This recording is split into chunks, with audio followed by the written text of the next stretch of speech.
let's say we're talking about like addiction, right? I like where this is going. So here where we are in Long Island, there's a lot of addiction problems. I'm sure you know, and I know a lot of people that have serious drug problems or have had serious drug problems.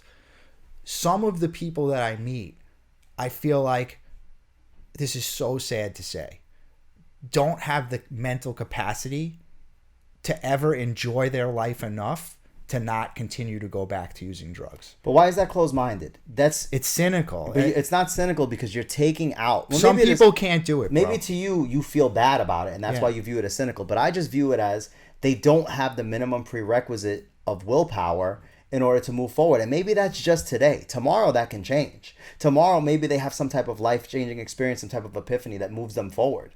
And for you to say it's impossible.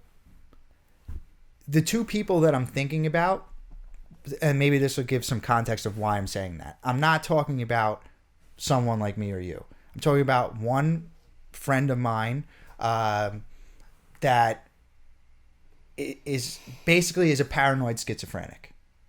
They're a paranoid schizophrenic. And the drugs has highly exacerbated it. So over the years, they've gotten worse and worse to where now their conversations, like a mutual friend was showing me a text from them, and my response was like, "Is this English?" Like, doesn't make sense. They think people are there. What part of fixing your life is you have to enjoy your new life to the point where you don't want to go back to your old life. That's a very key component, and I just don't see that person ever getting there. I hope they do. I hope I'm wrong, but it's a capacity issue, if that makes sense. If you can live in the light of love, then all things are possible. If darkness is all you see, then you really maybe it's time to reach out to this person and try to show them a little bit of love, because there's no way that they're going to do it. We say it all the time. Nobody can do it on their own. There's nobody out there that can beat any type of problem, addiction or otherwise, by themselves. No. They need somebody to help them get out of it, to show them that there's a better way, and not to be on top of their ass. Oh, you got to stop using drugs. You got to stop doing this. Well, that's not telling them what to do. That's never going to work. You're never going to change a person. No. I always say this about marriage too, that the alternative has to be unequivocally and obviously worse.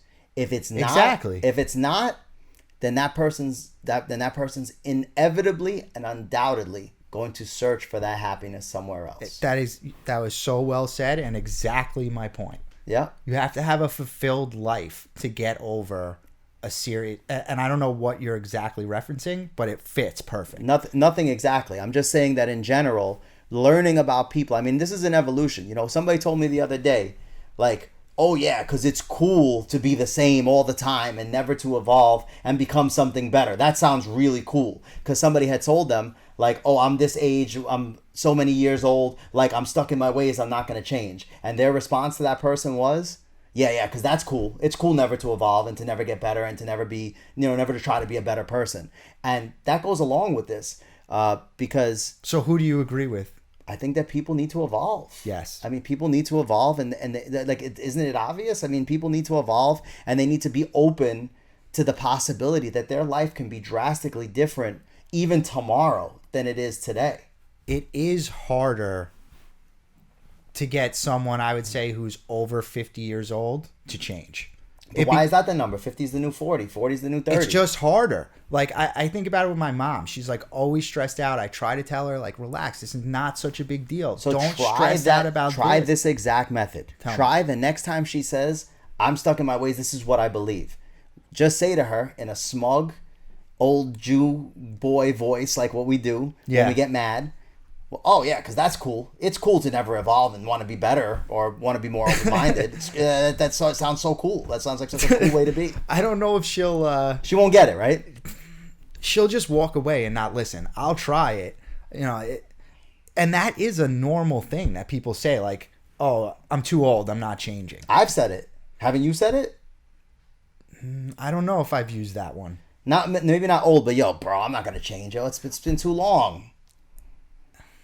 about certain things. I've been doing this too long. Like, there's no way I'm going to change. Of course, I've said it. Yeah. Like, I even heard one of my friends say, like, that he couldn't even stomach marriage because he was 46 years old or 47 years old, and, like, he wasn't going to have a woman moving into his house telling him what to do. I was like, yo, then you don't really want that life. Right. So, I mean, if you wanted that life, then your life would be drastically different tomorrow than it is today. And you would be willing to accommodate that because the alternative is way worse. Being alone. Obviously way worse. But I'm not saying that it is. I'm just saying that in order for you to choose that life and to choose to have that determination to move forward and make your life drastically different tomorrow than it is today, then it has the option that you're choosing has to be unequivocally and obviously better than the old option. Otherwise, you have no reason to change. The crazy part when you're saying this, like, I'm thinking about, like, how many people just live their life, like, just bouncing around. They don't have, like, a clear focus. They don't even really know what's going on. Like, do you think they're subconsciously making that same I think they pros actively and cons listen decision if if you ask me about if we put 100 people in a room, who's outwardly happy with themselves but deep down inside super insecure and afraid to change, I'd probably say fucking all of them. Every single one of them. It's sense, part of human nature. Your sense of self, especially, and go back to social media, and it even started in like the 80s and the 90s with those unattainable goals of what a person's body is supposed to look like. You're conditioned your whole life to feel like you need to buy shit and be insecure about what you have. And that pervades all the way in through your soul and through the soul, through your body, through everything, into your whole entire life. So no matter how fucking good you are, you're always going to feel like you're not good enough because of what society has taught you. If you have a strong sense of self, then you can break out of that. And like I told somebody today, I'm fucking rich. I'm rich. I got no money. I have no money, but I'm rich. So there's a lot to unpack there. I want to talk about each thing that you just said. Like, first, saying that you got no money is going to kind of deflate from where I'm going because that's not really true.